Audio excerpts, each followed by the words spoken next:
Hello everyone and welcome back to my channel. Today we are going to learn about the ITF patterns. So forms or tools in Korean are originally called hyong, if I'm saying that right in Korean, and forms are an important aspect of ITF Taekwondo. A Taekwondo pattern is a choreographed sentence of fundamental moves, and it's kind of like an imaginary fight against one or two opponents at the same time. The execution of the movements require application of the Taekwondo theory of power. Correct breathing generates internal energy, which increases the power. So it's very important to perform those as well when you're performing the patterns. The majority of patterns start with a defensive mode. This is to emphasize that Taekwondo has a defensive nature. So all the patterns start with a defensive move, and the very first move is a defense technique. It's very important to emphasize this because martial arts are mostly for self-defense, so Taekwondo is the same. So that's why the majority of the patterns start with a defensive mode to emphasize Taekwondo's defensive nature. All of the patterns start and end at the same location. So if you start somewhere doing the pattern, you have to get back to that area, so you don't end up in a very different place. So you start from one place and you will end up to the same place. This to ensure that your stances are correct, so the length and the width are correct, so that means that you arrived at the same place where you started. There are 24 patterns in the official ITF Taekwondo. This is symbolic of the 24 hours of the day. The patterns were created by General Choi. The names of the patterns typically refer to either events in Korean history or important people in the Korean history. Elements of the patterns may also be historical references. So, for example, the number of the moves, the diagram, the way the pattern ends, and so on. So the patterns are performed in accordance with the Encyclopedia of Taekwondo written by General Choi. There is also the book titled The Korean Art of Self-Defense, which is known as the Condensed Encyclopedia.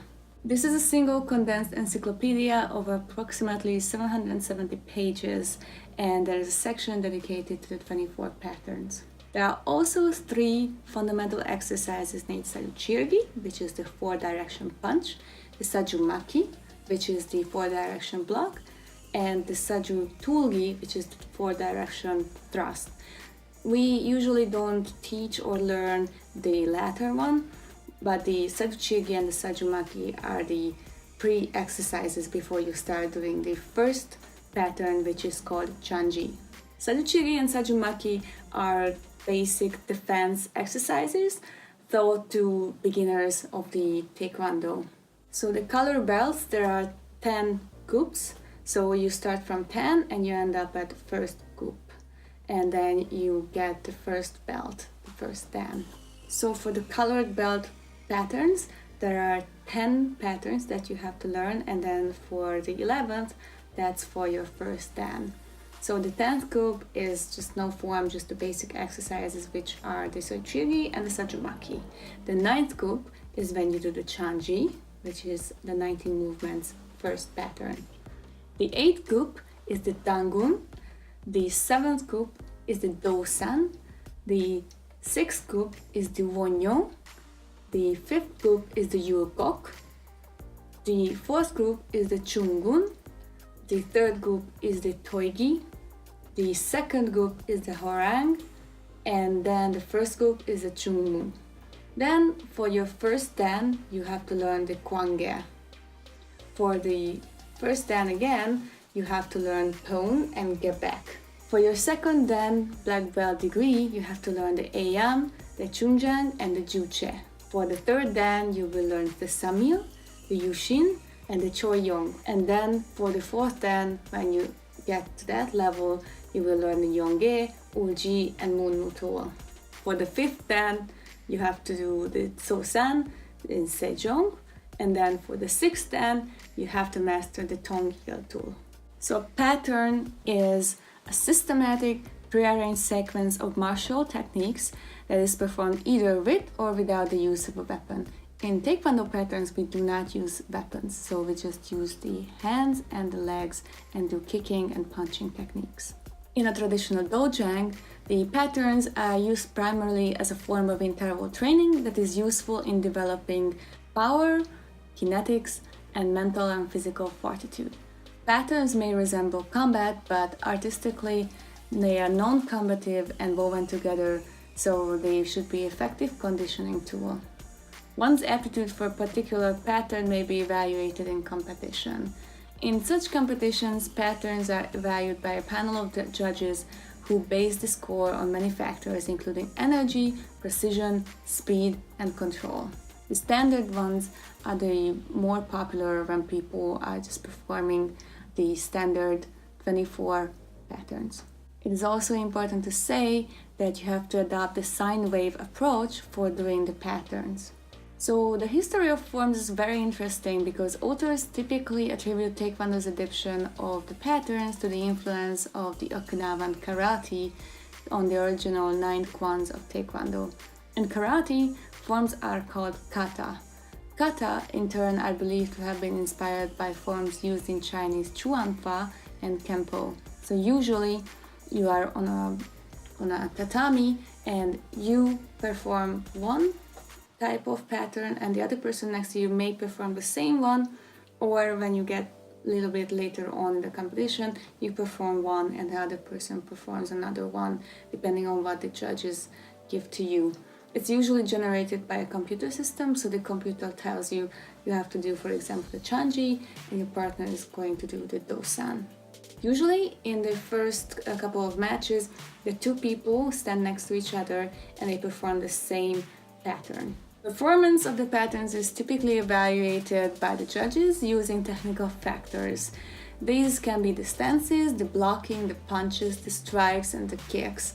So, for example, are the feet is in correct distance apart for that stance? So are you doing the stance in the right way? Is it an L stance or is it something else? So it's basically just to know that you are doing the right stance. Also, are the toes pointed in the correct direction? It's also very important to know which part of the body you are using for a kick. So are you using the correct part of the feet for a kick? For example, the heels, the toes.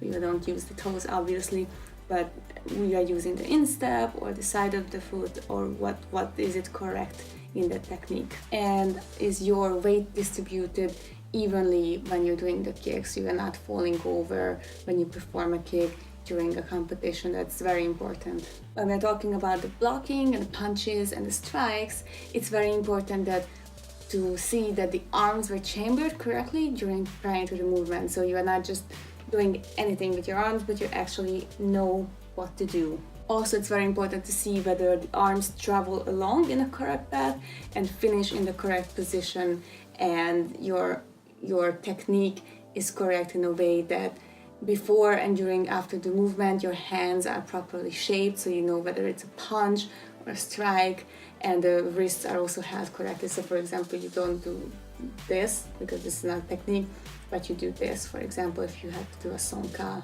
When you do the kicks, the kicking leg has to travel along in the correct path, which means that if you do a yapchegi, then you have to know how to do the yapchegi and recover along the correct path as well when you finish the technique. Also, it's very important to see that the supporting leg, so the leg that you are standing on, is bent and twisted when you do the kick, and to see that when you finish the kick, the kicking foot is used with the correct surface, so you are using the heel of the foot or the ball of the foot or the top of the foot, depending on what is the technique.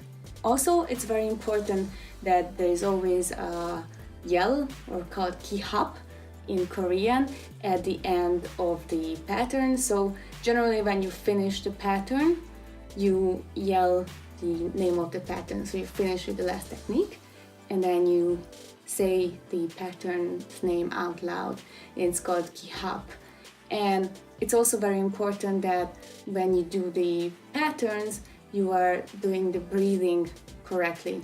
So you don't just go and do the pattern, use the correct breathing, and you use the learned Taekwondo techniques, and there are several ways to do the breathing, and there are different techniques when you have to do like just a short breathing or like so like when you do like a continuous and then a quick breathing out.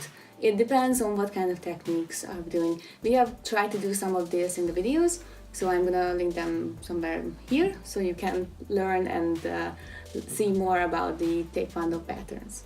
Thank you for watching. If you have questions about the Taekwondo patterns, please leave them in the comments below. See you later. Bye.